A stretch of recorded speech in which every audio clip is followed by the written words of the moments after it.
আসসালামু আলাইকুম। আমি নিয়ে আসছি একটি অসম্ভব মজার একটি নাস্তার রেসিপি। ঘরে থাকা উপকরণ দিয়েই বানানো যায়।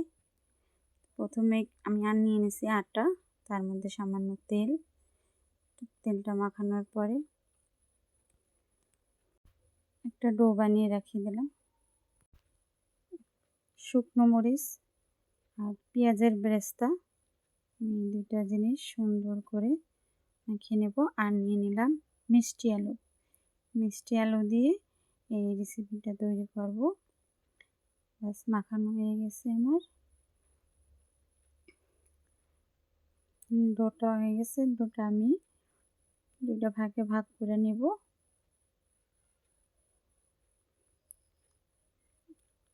বেলে নিলাম। একটা পরাটার শেপ দিয়ে নেব।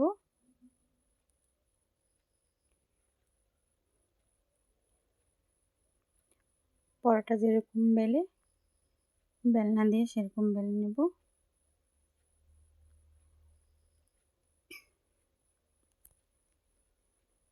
দিয়ে আমি অর্ধেকটা নিয়ে নিলাম। সেই আলুর পুর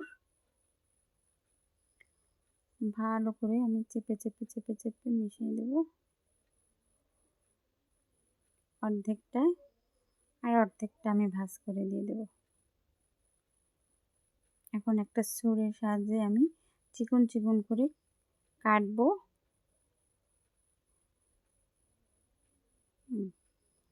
এই তো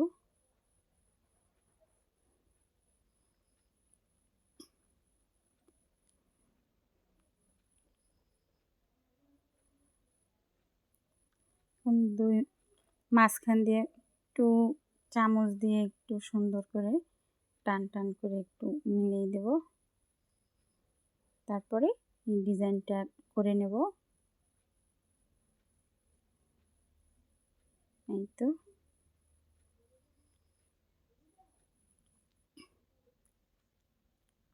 খুবই সহজে বানানো যায়।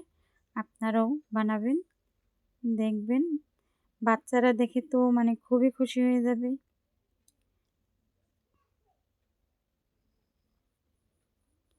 আমার বাচ্চা তো দেখে তো খুবই খুশি।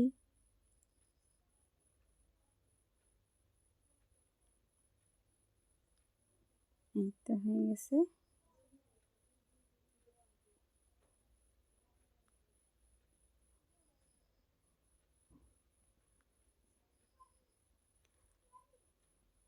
দেখতে কিন্তু চমৎকার লাগে।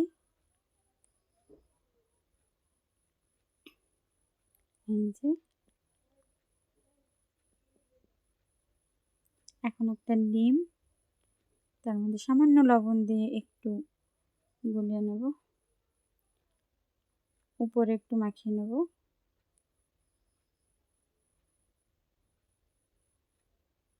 একটু সব জায়গায় আলতো করে মাখিয়ে নেব। তেল গরম করাই ছিল আমার, চুলায় দেওয়া ছিল।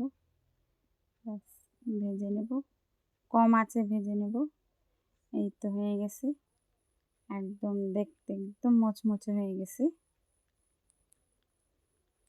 আরেকটা দিয়ে নিলাম। এই তো হয়ে গেছে।